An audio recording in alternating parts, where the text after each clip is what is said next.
नमस्कार दोस्तों, आप देख रहे हैं द दस्तक 24। पेश है आज की 20 बड़ी खबरें।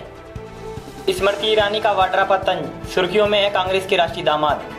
केंद्रीय मंत्री स्मृति ईरानी ने वाड्रा और कांग्रेस पर तंज कसते हुए कहा कि शनिवार से ही कांग्रेस के राष्ट्रीय दामाद सुर्खियों में हैं। इतना ही नहीं, उन्होंने कांग्रेस अध्यक्ष राहुल गांधी और रॉबर्ट वाड्रा से अपील की कि वे मनी लॉन्ड्रिंग केस में फरार मनोज अरोड़ा को ईडी के सामने पेश होने को कहें। बता दें कि अरोड़ा को वाड्रा का करीबी माना जाता है।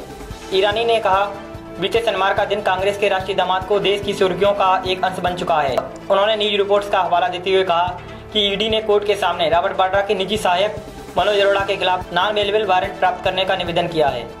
रेलवे स्टेशनों पर एयरपोर्ट जैसा सिस्टम, यात्रियों को 20 मिनट पहले पहुंचना होगा। यात्रियों की सुरक्षा के लिहाज से भारतीय रेलवे अब बड़ा कदम उठाने जा रहा है। रेलवे ने एयरपोर्ट की तर्ज पर सुरक्षा व्यवस्था बनाने की दिशा में कदम बढ़ा दिए हैं। इसके तहत यात्रियों को ट्रेन के निर्धारित समय से 20 मिनट पहले रेलवे स्टेशन पर पहुंचना होगा और सुरक्षा जांच के बाद ही एंट्री मिलेगी। यूं तो रेलवे की यह योजना अभी शुरुआती स्तर पर है, लेकिन कुछ स्टेशनों पर इसे शुरू कर दिया गया है। रेलवे सुरक्षा बल के महानिदेशक अरुण कुमार ने बताया कि इस हाई टेक्नोलॉजी सिक्योरिटी प्लान पर इलाहाबाद में काम शुरू हो चुका है। इलाहाबाद में कुंभ मेले का आयोजन हो रहा है, ऐसे में वहाँ सुरक्षा के पुख्ता इंतजामों की सख्त जरूरत है। यूपी के जनपद संभल में आवारा कुत्तों का आतंक, मासूम को नोच नोच कर मार डाला। कोतवाली संभल क्षेत्र के गांव चिमियावली निवासी वसीम का 9 साल का बेटा आफियान प्राथमिक विद्यालय में कक्षा 1 में पढ़ता था। आफियान रविवार दोपहर करीब 2 बजे दूसरे बच्चों के साथ विद्यालय के प्रांगण में खेलने पहुंचा। बच्चे खेल रहे थे कि दर्जन भर आवारा कुत्ते झुंड के रूप में पहुंच गए। कुत्तों ने आफियान पर हमला बोल दिया। सूचना पाकर परिजन आफियान के पास पहुंचे। उन्होंने जैसे तैसे कुत्तों को भगाया, मगर तब तक खून से लथपथ मासूम की मौत हो गई। नेपाल में भारतीय नोटों पर प्रतिबंध से बड़ी मुश्किलें। नेपाल ने भारतीय रिजर्व बैंक से कहा है कि वह देश में 100 रुपए से अधिक मूल्य वर्ग के प्रचलित नए भारतीय नोटों को वैध घोषित करे। एक मीडिया रिपोर्ट्स के अनुसार रविवार को यह जानकारी दी गई। हिमालयन टाइम्स के अनुसार नेपाल राष्ट्र बैंक ने शुक्रवार को भारतीय रिजर्व बैंक को एक पत्र लिखा, जिसमें 200, 500 और 2000 के नए भारतीय नोटों को नेपाल में वैध करने की मांग की गई। नेपाल राष्ट्र बैंक नेपाल का केंद्रीय मौद्रिकरण बैंक है। आपको बता दें कि भारत सरकार ने 500 और 1000 रुपए के नोटों की नोटबंदी के बाद 200, 500 और 2000 रुपए के नोट शुरू किए हैं, लेकिन आरबीआई ने नेपाल में इन नोटों के चलन की इजाजत देने को लेकर कोई अधिसूचना जारी नहीं की। दिल्ली के तालकटोरा स्टेडियम में संपन्न हुआ राष्ट्रीय सामाजिक जागृति महासम्मेलन। मौर्य साकी कुशवाहा सैनी माली समाज के लोगों ने रविवार को दिल्ली के तालकटोरा स्टेडियम में राष्ट्रीय सामाजिक जागृति महासम्मेलन का आयोजन किया। इस सम्मेलन में पूर्व केंद्रीय मंत्री उपेंद्र कुशवाहा, मोतीलाल कुशवाहा शास्त्री जी सहित सैकड़ों नेताओं ने भाग लिया। इसके साथ ही सम्मेलन में कई राज्यों के सामाजिक कार्यकर्ता और वरिष्ठ लोगों ने भी शिरकत की। सड़क हादसे में घायल महिला को बचाने के लिए सिख युवक ने उतारी पगड़ी। पगड़ी किसी भी सिख के लिए धार्मिक आस्था और आत्मसम्मान का प्रतीक होती है। पर दक्षिण कश्मीर के जम्मू श्रीनगर राष्ट्रीय राजमार्ग पर स्थित अवंतीपोर में यह पगड़ी एक घायल महिला के लिए जीवन दान बन गई। साथ ही सांप्रदायिक सौहार्द की एक मिसाल भी कायम हुई। अवंतीपोर में तेज गति से आ रहे ट्रक ने एक महिला को टक्कर मार दी। महिला खून से लथपथ होकर सड़क पर गिर पड़ी। ट्रक चालक वाहन समेत मौके से फरार हो गया। सड़क पर तमाशबीनों की भीड़ जुट गई। महिला के शरीर से लगातार खून बह रहा था, लेकिन कोई भी इस महिला की मदद के लिए बाहर नहीं आया। इसी दौरान भीड़ में से एक 20 वर्षीय सिख युवक मंजीत सिंह निकला। उसने तुरंत अपनी पगड़ी उतारी और बिना देर किए महिला के घावों पर बांधना शुरू कर दिया, ताकि किसी तरह से रक्तस्राव को रोका जा सके। उसने पगड़ी को पट्टी की तरह महिला के जख्मों पर लपेटकर बहते खून को रोक दिया और अन्य लोगों की मदद से महिला को अस्पताल पहुंचाया। ऐसे 20 वर्षीय शख्स को 10 दस्तक 24 सलाम करता है। अब नहीं बंद होगा आपका पुराना एटीएम कार्ड। आरबीआई ने 2015 में एटीएम कार्ड के जरिए हो रहे फ्रॉड को रोकने के लिए सभी बैंकों को निर्देश जारी किए थे कि वे ग्राहकों को जारी पुराने वाले चिप वाले कार्ड आगामी 31 दिसंबर के पूर्व बदलकर इलेक्ट्रॉनिक चिप वाले कार्ड जारी करें। निर्धारित अवधि तक लगभग 40% ग्राहकों के एटीएम कार्ड नहीं बदले जा सके, इसलिए ग्राहकों की सुविधा के लिए आरबीआई ने नए नियम में ढील दे दी है। बैंकों द्वारा जारी पुराने कार्ड अभी काम करते रहेंगे। ये एटीएम कार्ड कब तक काम करेंगे, इस बारे में अभी कोई तिथि निश्चित नहीं की गई है। खेत में खेल रहे थे बच्चे, अचानक फटे एक के बाद एक 4 बम। बिहार के पूर्वी चंपारण के एक गांव में एक के बाद एक बम फटने से पूरा इलाका दहल गया। बम की चपेट में आने से खेल रहे 4 बच्चे घायल हो गए। अचानक बम के फटने से अफरा तफरी मच गई। लोग इधर उधर भागने लगे। बताया जा रहा है खेत में किसी ने ये बम छुपा कर रखे थे। घायल हुए बच्चों को इलाज के लिए अस्पताल में भर्ती कराया गया है और मामले की जांच में पुलिस लग गई है। लोकसभा चुनाव, बीजेपी ने 17 समितियों का किया ऐलान। बीजेपी ने लोकसभा चुनाव के लिए रविवार को अपने वरिष्ठ नेता राजनाथ सिंह और अरुण जेटली को क्रमशः संकल्प पत्र कमेटी और प्रचार शाखा का प्रमुख नियुक्त किया है। दरअसल पार्टी अध्यक्ष अमित शाह ने आम चुनाव की तैयारियों के लिए 17 समूहों का गठन किया है। एक बयान के मुताबिक 20 सदस्यीय संकल्प पत्र कमेटी के सदस्यों में केंद्रीय मंत्री निर्मला सीतारमण, रविशंकर प्रसाद, पीयूष गोयल और मुख्तार अब्बास नकवी के अलावा मध्य प्रदेश के पूर्व मंत्री शिवराज सिंह चौहान भी शामिल हैं। कमेटी को पार्टी का घोषणा पत्र तैयार करने का कार्य सौंपा गया है। जेटली भी इस कमेटी के सदस्य होंगे। पायलट बाबा बोले, योगी से पूछेंगे कि कुंभ मेला करा रहे हैं या फिर व्यवसाय करा रहे हैं। कुंभ मेला क्षेत्र में शिविर के लिए जमीन आवंटन घटाकर करीब आधा किए जाने से व्यथित पायलट बाबा ने रविवार को कहा कि वह मुख्यमंत्री से पूछेंगे कि कुंभ मेला करा रहे हैं या फिर व्यवसाय करा रहे हैं।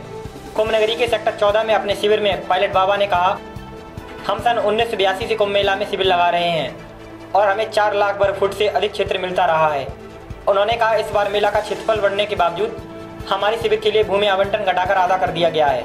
शिविर के पास की जमीन पंडों को आवंटित कर दी गई है और कमाल की बात यह है कि पंडित जमीन बेच रहे हैं। पायलट बाबा ने कहा, मैंने उत्तराखंड के मुख्य सचिव से लेकर बीजेपी के कई नेताओं से कहा, लेकिन मेला अधिकारी किसी की नहीं सुन रहे हैं। सीबीआई छापे को लेकर बोले अखिलेश यादव, पूछताछ हुई तो दूंगा जवाब।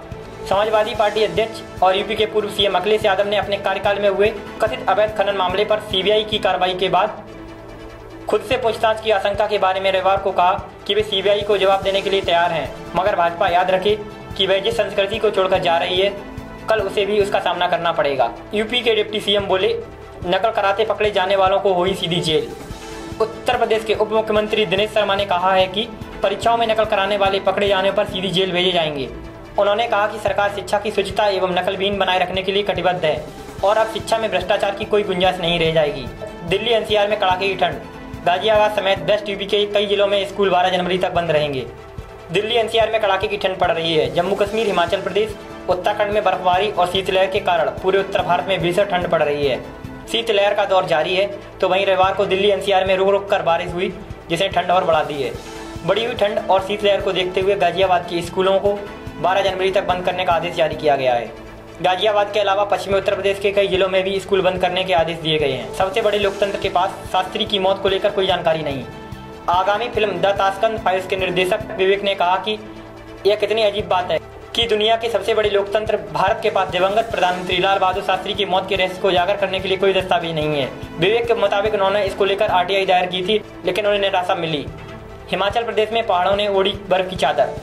हिमाचल में पहाड़ों ने एक बार फिर से बर्फ की चादर ओढ़ ली है, जिससे समूचा प्रदेश शीतलहर की चपेट में आ गया है। पहाड़ी इलाकों में बर्फबारी के कारण जीवन जीना मुश्किल हो गया है, लेकिन पर्यटकों के लिए यह सवाल से कम नहीं है। बर्फबारी के कारण कुफरी, नारकंडा और हिंदुस्तान तिब्बत मार्ग पर फिसलन बढ़ गई है, जिसके कारण लंबा जाम लग रहा है, जबकि शिमला रोहडू राजमार्ग पर भी वाहनों की आवाजाही प्रभावित हो रही है।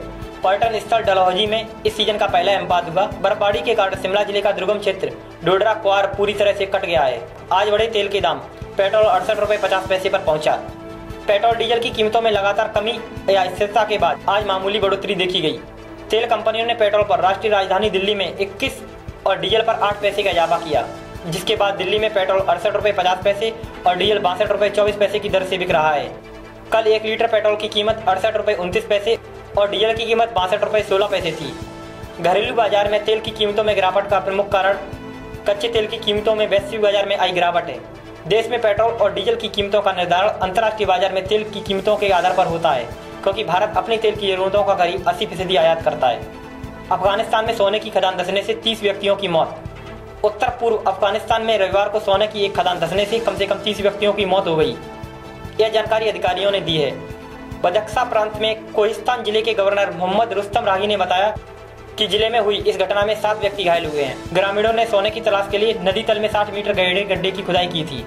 उसकी दीवार गिरने के दौरान वे उसके भीतर थे। यह स्पष्ट नहीं है कि गड्ढे की दीवार क्यों ढही। प्रवक्ता निक मोहम्मद नेजारी ने बताया कि खदान में काम करने वाले पेशेवर नहीं थे। युवराज सिंह को विश्व कप के लिए टीम इंडिया में वापसी की उम्मीद। 2011 वर्ल्ड कप के हीरो रहे विस्फोटक बल्लेबाज युवराज सिंह ने रविवार को कोलकाता में कहा कि वह आगामी विश्व की टीम में जगह बनाने के लिए अपना सर्वश्रेष्ठ प्रदर्शन करना चाहेंगे। बंगाल के खिलाफ रणजी ट्रॉफी मैच के लिए कोलकाता पहुंचे युवराज ने कहा, क्रिकेट ने मुझे सब कुछ दिया है। मैं चाहता हूं कि जब मैं इस खेल को अलविदा कहूं तो अपने बेहतरीन फॉर्म में रहूं। अब बात करते हैं एशिया फुटबॉल कप की। कल थाईलैंड को 4-1 से हराकर भारत ने टूर्नामेंट में धमाकेदार शुरुआत की। एशिया कप में 8 साल बाद खेलने उतरी भारतीय फुटबॉल टीम ने टूर्नामेंट में धमाकेदार शुरुआत करते हुए अपने पहले मुकाबले में थाईलैंड को 4-1 से धूल चटा दी। मलेशिया के राजा ने कार्यकाल पूरा होने से पहले ही छोड़ी राजगद्दी। मुस्लिम बहुल देश मलेशिया के राजा सुल्तान मोहम्मद बी ने 5 साल का कार्यकाल पूरा होने से पहले ही राजगद्दी छोड़ दी है। 1957 में ब्रिटेन से आज़ादी मिलने के बाद मलेशिया में पहली बार किसी राजा ने अपना पद छोड़ा है। कई दिनों से चल रही अटकलों पर विराम लगाते हुए राजमहल ने इसकी पुष्टि कर दी। सुल्तान ने दिसंबर 2016 में देश की गद्दी संभाली थी। इलाज के लिए वह बीते नवंबर से अवकाश पर थे। आपको बता दें कि मलेशिया एक संवैधानिक राजशाही राष्ट्र है।